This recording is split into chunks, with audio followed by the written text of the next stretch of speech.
10th topic international law के अंदर हमारे पास है स्टेट रिस्पॉन्सिबिलिटी। स्टेट रिस्पॉन्सिबिलिटी जो है ना, ये इंटरनेशनल लॉ का एक फंडामेंटल प्रिंसिपल्स में से एक है। ठीक है, ये अकाउंट जो है ना स्टेट्स को अकाउंटेबल बनाती है for their action and omissions. तो इसको हम डिफाइन इस तरह से करते हैं, refer to the liability of state for its actions और omissions that constitutes a breach of international law which may result in obligations to provide reparation और रेमेडी द हार्म कॉज्ड। जो भी हार्म कॉस्ट हुआ है during war और different conflicts, so उसके लिए जो है ना स्टेट को जब हम वो जो हार्म कॉज हुआ है उसके लिए स्टेट की लायबिलिटी अपने एक्शंस और मिशंस के लिए, यानी कि स्टेट की रिस्पॉन्सिबिलिटी उस हार्म के लिए, उसकी वो रिस्पॉन्सिबिलिटी को अपने एक्शंस और ओमिशंस के लिए रिस्पॉन्सिबल है, उसको हम कहते हैं कि ये स्टेट रिस्पॉन्सिबिलिटी है। ठीक है, इसकी हम लीगल बेसिस की बात करें तो ये कस्टमरी इंटरनेशनल लॉ के अंदर जो है ना वो रूट करती है, और इसको कन्फाइन करने के लिए इंटरनेशनल लॉ कमीशन का आर्टिकल है जो आर्टिकल ऑन स्टेट रिस्पॉन्सिबिलिटी 2001 में ये पास हुआ था। इसका ये मतलब है कि स्टेट जो है वो अपने एक्शंस की, अपने ओमिशंस की जिम्मेदार है। ठीक है, रिस्पॉन्सिबिलिटी के लिए, स्टेट रिस्पॉन्सिबिलिटी के लिए कंडीशंस क्या होनी चाहिए? पहली होनी चाहिए attribution of conduct. The conduct in question must be attributable to the state. जो हमारे पास कंडक्ट है, जिसको हम कर रहे हैं, काउंट कर रहे हैं, उसको चाहिए कि वो उस वक्त स्टेट रिस्पॉन्सिबिलिटी में आता है जब वो एट्रीब्यूट टूवर्ड स्टेट हो। ठीक है, फॉर एग्जांपल स्टेट ऑर्गन्स जो हैं उनकी तरफ से परफॉर्म किया जाए, including executive, legislation, judicial ETC।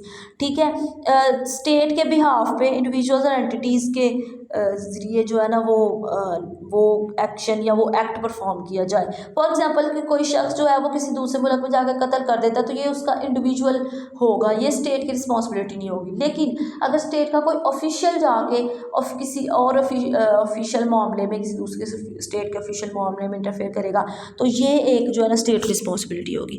ठीक है, breach of an international obligation. The conduct must constitute a breach of a duty owed by the state under international law. International law के अंदर जो है ना वो एक ब्रीच ऑफ ड्यूटी होनी चाहिए टू डिफाइन जो कंडक्ट ऑफ रिस्पॉन्स। ठीक है, सॉरी, कंडक्ट ऑफ स्टेट। इसमें जो है ना वो डिफरेंट चीज़ों की वजह से ये होता है, including treaties, customary international law, general principles of ETC।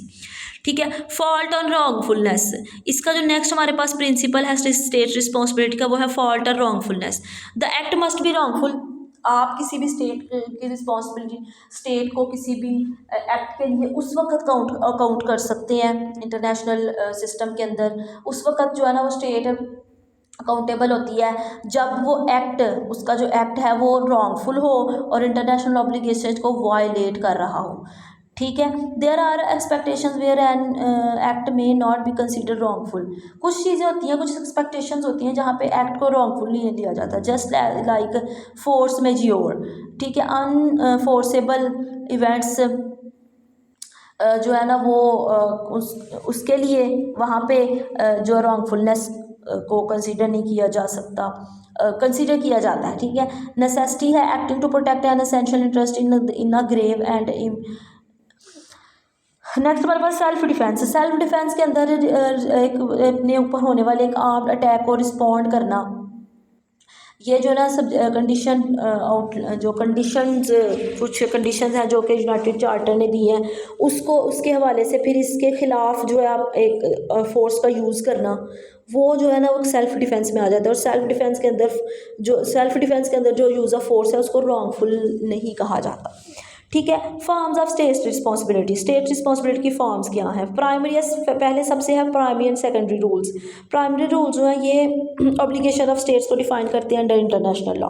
ठीक है, सेकेंडरी रूल्स हैं जो कि कॉन्सिक्वेंसेस और प्रोसीजर्स को, जो ब्रीचेस ऑफ प्राइमरी रूल्स हैं उनके कॉन्सिक्वेंस और प्रोसीजर्स को आउटलाइन करते हैं। ठीक है, इसमें लीगल कॉन्सिक्वेंसेस हैं, रेपरेशन है, state found responsible for international law violation के लिए स्टेट को जो है वो रिस्पॉन्सिबल होती है।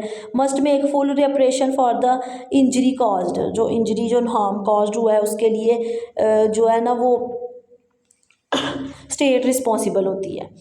ठीक है। नेक्स्ट हमारे पास है mechanism of force of enforcement of state responsibility का मैकेनिज्म क्या है। सबसे पहले तो डिप्लोमेटिक प्रोटेक्शन है। State may invoke its right to protect its nationals by claiming against another state और wrongful acts against its citizens as usually after exhausting local remedies. ठीक है, स्टेट जो है ना वो किसी दूसरी स्टेट के लिए क्लेम कर सकती है कि वो जो दूसरी स्टेट है वो उसके खिलाफ रॉन्गफुल कर रही है टू हार्म इट्स सिटीजन्स। ठीक है, नेक्स्ट हमारे पास है डिस्प्यूट रेजोल्यूशन। स्टेट में receive resolve issues of responsibility through, जो इश्यूज ऑफ रिस्पॉन्सिबिलिटी स्टेट को उनका सामना करना पड़ता है उसको जो है ना स्टेट रिवॉल्व कर सकती है थ्रू नेगोशिएशन। ठीक है, नेगोशिएशन का मतलब होता है डिस्कशन बिटवीन स्टेट्स। ठीक है, through मेडिएशन involving the third party, arbitration के ज़रिए, बाइंडिंग रेजोल्यूशन ऑफ डिस्प्यूट्स जो है ना, यानी कि जो लीगल रेजोल्यूशंस हैं। इंटरनेशनल कोर्ट ऑफ जस्टिस के ज़रिए रिजॉल्व किया जा सकता है, जो कि प्रिंसिपल ऑर्गन है यूनाइटेड नेशंस का, जो कि specially disputes among member states को रिजॉल्व करने के लिए बनाया गया है। ठीक है, नेक्स्ट है चैलेंजेस इन स्टेट रिस्पॉन्सिबिलिटी को कौन कौन से चैलेंजेस का सामना करना पड़े। सबसे पहला है पॉलिटिकल कंसिड्रेशन। किसी भी स्टेट के जो है ना डोमेस्टिक पॉलिटिकल सर्कमस्टेंसेस जो है वो भी, और जियो पॉलिटिकल जो हैं हमारे पास सिनेरियोस, वो इसके जो है ना स्टेट रिस्पॉन्सिबिलिटी को बहुत ज़्यादा हद तक अफेक्ट करती है। ठीक है, नॉन स्टेट एक्टर्स हैं। नॉन स्टेट एक्टर्स का जो राइज है जस्ट लाइक ख़ासतौर पर जो इलीगल नॉन स्टेट एक्टर्स हैं वो स्टेट रिस्पॉन्सिबिलिटी के लिए बड़ा ख़तरा है, इंक्लूडिंग टेररिस्ट ऑर्गेनाइजेशंस। ठीक है, तो ये क्या करती हैं कि ये स्टेट रिस्पॉन्सिबिलिटी के लिए एक बड़ा क्वेश्चन मार्क बना देती हैं। ठीक है, इन्फोर्समेंट इश्यूज़ हैं, जो lake of effective enforcement mechanism चूँकि इंटरनेशनल लॉ में नहीं है, इसलिए ये जो है ना जो बहुत सी स्टेट्स हैं वो अपने जो रॉन्गफुल एक्ट्स के लिए अकाउंटेबल नहीं होती। ठीक है, कुछ पावरफुल स्टेट जो है ना वो हमेशा छोटी स्टेट्स को दबाती रहती हैं, लेकिन वो अकाउंटेबल नहीं होती। ठीक है, future of state responsibility. International relation जो है ना वो उसके हवाले से हम स्टेट रिस्पॉन्सिबिलिटी जो है उसका फ्यूचर क्या हो सकता है। तो स्टेट रिस्पॉन्सिबिलिटी में कुछ चीज़ें जो है ना उसको अडॉप्ट करने की ज़रूरत है। फॉर एग्जांपल साइबर वारफेयर और उसकी इम्प्लीकेशन करने की ज़रूरत है फॉर स्टेट अकाउंटेबिलिटी। ठीक है, इन्वायरमेंटल हार्म जो कॉज किया जाता है स्टेट एक्शंस और नेग्लिजेंस की वजह से, उसको एड्रेस करना ज़रूरी है। और कुछ जो ह्यूमैनिटेरियन क्राइसिस हैं, रेफ्यूजी सिचुएशंस हैं, उसके हवाले से स्टेट्स की रिस्पॉन्सिबिलिटीज़ जो हैं वो बहुत उसको क्लियरली डिफाइन करना और इम्प्लीमेंट करना बहुत ज़रूरी है। So that was all about state